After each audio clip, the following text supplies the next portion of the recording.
క్రీస్తునందు ప్రియమైన దేవుని బిడ్డలారా, ఈ ఉదయకాల సమయంలో ఇలాగన చేరి దేవుని యొక్క నామాన్ని స్తుతించే గొప్ప భాగ్యాన్ని ధన్యతను దేవుడు మనకు అనుగ్రహించాడు. ఈ యొక్క ఉదయకాల సమయంలో దేవుని యొక్క సన్నిధానంలో చేరి దేవుని యొక్క మాటలు ధ్యానించేటువంటి గొప్ప కృపను దేవుడు మనకు అనుగ్రహించాడు. అందును బట్టి మొట్టమొదటిగా దేవునికి కృతజ్ఞతాస్తులు చెల్లిస్తున్నాం. ఈ దినమున ఒక ప్రాముఖ్యమైనటువంటి విషయాన్ని మనం ధ్యానం చేస్తాం. అంతేకాదు కానీ ఈ యొక్క దినమును మనము ధ్యానించేటువంటి ప్రాముఖ్యమైనటువంటి సందర్భంలో క్రిస్టమస్ శుభదినాల్లో మనం ఉండగా క్రీస్తు పుట్టుకను గూర్చి ధ్యానిస్తూ ఆరాధిస్తూ ఆయన యొక్క నామాన్ని గణపరిచేటువంటి గొప్ప కృపను దేవుడు మనకు అనుగ్రహించాడు. ఆ యొక్క భాగంలో కన్యకగా ఉన్నటువంటి మరియమ్మ గారు గర్భాన్ని ధరించిన తర్వాత పరిశుద్ధాత్ముని యొక్క శక్తి ద్వారాగా ఆమె గర్భాన్ని ధరించిన తర్వాత మరియమ్మ గారు దేవునికి స్తుతులు చెల్లిస్తూ ఉన్నట్లుగా బైబిల్ గ్రంథంలో మనం చూస్తాం. కన్యకగా లేనట్లయితే తల్లి అయినటువంటి మరియమ్మ ఆమె దేవుణ్ణి ఎలాగున స్తుతించిందో, ఎలాగున దేవుని యొక్క నామాన్ని గణపరిచిందో, ఎలాగున దేవుని యొక్క నామాన్ని స్తుతించిందో ఈ యొక్క దినమున మనము ధ్యానం చేయబోతున్నాం. చూడండి, లూకాసు వార్త 1వ అధ్యాయము మనం జాగ్రత్తగా చూస్తే 46వ వచనమును మనము చదువుకుందాం. అప్పుడు మరియా ఇట్లనెను, నా ప్రాణము ప్రభువును గణపరచుచున్నది, ఆయన తన దాసురాలి దీనస్థితిని కటాక్షించెను. నా ఆత్మ నా రక్షకుడైన దేవుని యందు ఆనందించెను, సర్వశక్తిమంతుడు నాకు గొప్ప కార్యములు చేసెను. క్రీస్తునందు ప్రియమైన దేవుని బిడ్డలారా, ఈ యొక్క వాక్య భాగంలో 3 విషయాలు మనం జ్ఞాపకం చేసుకోబోతున్నాం. 3 విషయాలు మనం ధ్యానం చేయబోతున్నాం. మరియమ్మ గారు దేవుణ్ణి స్తుతించుటలో, ఆరాధించుటలో, దేవుని యొక్క నామాన్ని గణపరచుటలో, గర్భములో ఉన్నటువంటి ఆ యొక్క సృష్టికర్త అయినటువంటి ప్రభు అయినటువంటి యేసయ్యను తలంచుకుంటూ ఆమె గర్భములో ఉన్నటువంటి శిశువు ఎలాంటి లక్షణాలు కలిగి ఉన్నాడో, ఎలాంటి క్యారెక్టరిస్టిక్స్ ని కలిగి ఉన్నాడో, ఆయన యొక్క ఔన్నత్యం ఏంటో ఈ యొక్క స్థితిలో మనం చూడగలం. క్రీస్తునందు ప్రియ దేవుని బిడ్డలారా, ఆయన ఎటువంటి వాడో, ఆయనకున్నటువంటి నైసర్గిక స్వరూపం ఏంటో, తల్లిగా అనగా గర్భాన్ని ధరించినటువంటి ఆ యొక్క మరియమ్మ, గర్భములో ఎదుగుతున్నటువంటి బిడ్డ ఎలాంటి ఔన్నత్యమును కలిగినటువంటి వాడో ఆమె పరిశుద్ధాత్మ ప్రేరణ కలిగి చక్కగా ఇక్కడ 3 విషయాలు మనకు జ్ఞాపకం చేస్తా ఉంది. ఒకటి, ఆయన ఎటువంటి వాడని బైబిల్ గ్రంథం అనగా మరియమ్మ గారు ఆత్మ ప్రేరణ కలిగి పరిశుద్ధాత్మ శక్తిని కలిగి ఆమె ధ్యానం చేస్తుందంటే, నా ప్రాణము ప్రభువును గణపరుస్తుంది, నా ప్రాణము ప్రభువును గణపరుచుచున్నది. ప్రభువు అంటే, ప్రభువు అనేటువంటి మాటకు అర్థం ఏంటి? ఆయన రాజు. నా గర్భములో ఉన్నటువంటి బిడ్డ ఎలాంటి ఔన్నత్యము కలిగినటువంటి వాడంటే ఆయన రాజు. అందుకే జ్ఞానులు కూడా హేరోదు రాజు దగ్గరికి వెళ్ళి ఒక చక్కని మాట అంటారు, యూదుల రాజుగా పుట్టినటువంటి వాడు ఎక్కడున్నాడు? క్రీస్తునందు ప్రియమైనటువంటి దేవుని బిడ్డలారా, మన జీవితంలో కూడా ప్రభు అయినటువంటి యేసయ్యను మనం ఎలాగో చూడాలంటే ఆయనను రాజుగా మనం చూడాలి. రాజు అనేటువంటి మాటలు మనము ఆ యొక్క ఔన్నత్యాన్ని మనం జాగ్రత్తగా గమనించినట్లయితే ఆయన మనలను పరిపాలించేటువంటి వాడు, ఆయన మనలను ఏలేటువంటి వాడు. ఆయన ఇమ్మానుయేలు దేవుడు, ఆయన రాజుగా ఉన్నాడు మనకు. ఆయన మనలను ప్రతిదినము ఆయన అధికారము కలిగినటువంటి వాడిగా, ఆయన అధికారము మన పట్ల ప్రతిదినము కూడా ప్రతిక్షణము కూడా ఆయన మన పట్ల కనపరుస్తున్నాడు అనేటువంటి సత్యాన్ని మనం గమనించాలి.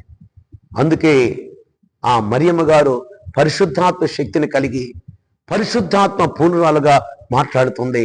ఏ బిడ్డ అయితే నా గర్భములో ఎదుగుతున్నాడో ఆ బిడ్డను బట్టి నేను గణపరుస్తున్నాను. ఆ బిడ్డ ఎవరో తెలుసా? నా ప్రాణము ప్రభువును గణపరుచుచున్నది. ప్రభువు మొట్టమొదటి విషయం ఏంటంటే ఆయన ప్రభువుగా ఆమె దేవుని యొక్క నామాన్ని స్తుతిస్తూ ఉంది. రెండవదిగా మనం జాగ్రత్త చూస్తే 48వ వచనంలో నా ఆత్మ నా రక్షకుడైన దేవుని యందు ఆనందించెను. రెండో విషయం ఏంటంటే నా ఆత్మ నా రక్షకుడైనటువంటి దేవుడు ఆయన రక్షకుడైనటువంటి విషయాన్ని పరిశుద్ధాత్మ శక్తి ద్వారాగా ఆమె ఇక్కడ పలకరిస్తున్నట్లుగా మనం చూస్తాం. ఆయన రక్షకుడు.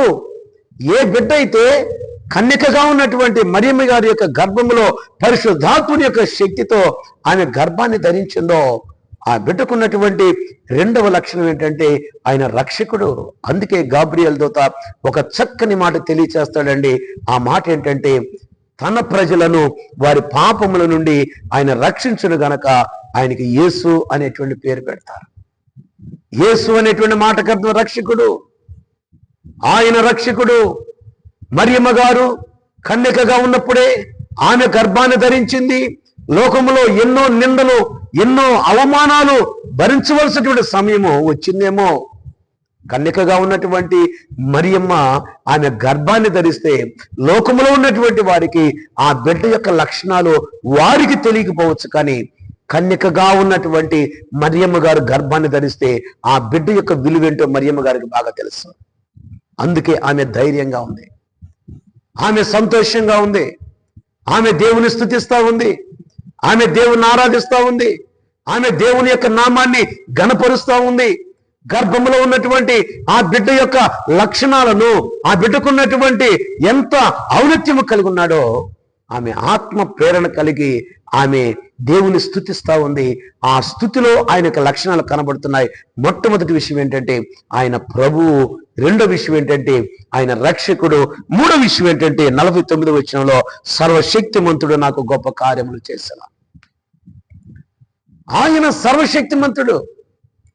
గర్భములో ఎదిగేటువంటి బిడ్డ సర్వశక్తిమంతుడు అనేటువంటి విషయం మరియమ్మ గారికి బాగా తెలుసు. ఆమె ఒక్కతికే తెలుసు. లోకంలో తెలియకపోవచ్చేమో, ఆ చుట్టుపక్కల ఉన్నటువంటి వారికి తెలియకపోవచ్చేమో.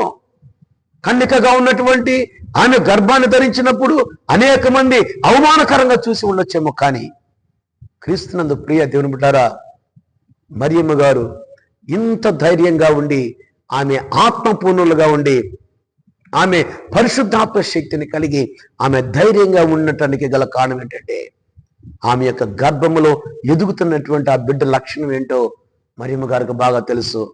అందుకే ఆమె అంటుంది, నా గర్భములో ఎదుగుతున్నటువంటి బిడ్డ సర్వశక్తిమంతుడు. ఆయన నాకు గొప్ప కార్యాలు చేశాడు నా జీవితంలో. ఎంతటి గొప్ప కార్యం చేశాడంటే కింద అంటున్నారండి, గనుక ఇది మొదలుకొని అన్ని తరముల వారు నన్ను ధన్యురాలు అంటారు. నన్ను ఒక ధన్యత కలిగినటువంటి జీవితాన్ని దేవుడు నాకు ఇచ్చాడు. ఈ యొక్క గర్భాన్ని ధరించటం వలన లోకరక్షకుడు లోకరక్షకుడు అనేటువంటి ప్రభు అనేటువంటి యేసయ్యను గర్భం ధరించటం వలన నేను ధన్యురాలను అయిపోయాను. నేను క్రీస్తునందు ప్రియ దేవుని బిడ్డారా, మరియమ్మ గారి యొక్క స్థితిలో అర్థం ఉంది. ఆమె దేవుని ఘనపరచుటలో ఒక అర్థం ఉంది. ఆయన యొక్క లక్షణాలు మనకు కనబడుతున్నాయి. ఒకటి, ఆయన ప్రభువు.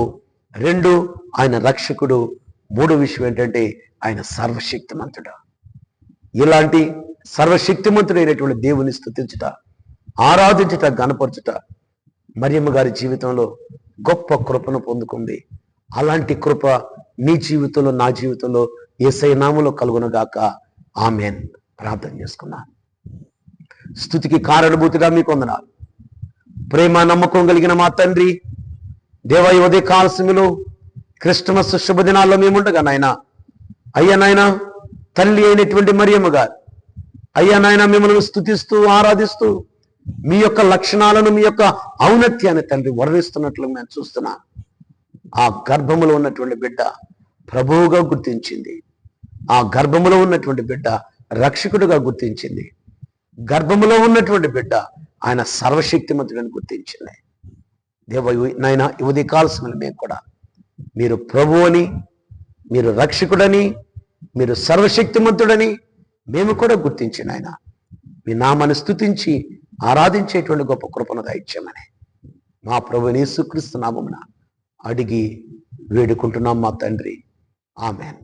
మన పరమ తండ్రి అయిన దేవుని ప్రేమయు, కుమారుడైన యేసుక్రీస్తు కృపయు, పరిశుద్ధాత్ముని యొక్క అన్యుని సహవాసం సన్నిధానం ఇక్కడ చేయని ప్రతి బిడ్డకును ప్రతి కుటుంబానికినే సర్వకాలము సదాకాలం మీ కృపతోడై ఉండి నీ బిడ్డలను నడిపించునుగాక. ఆమేన్.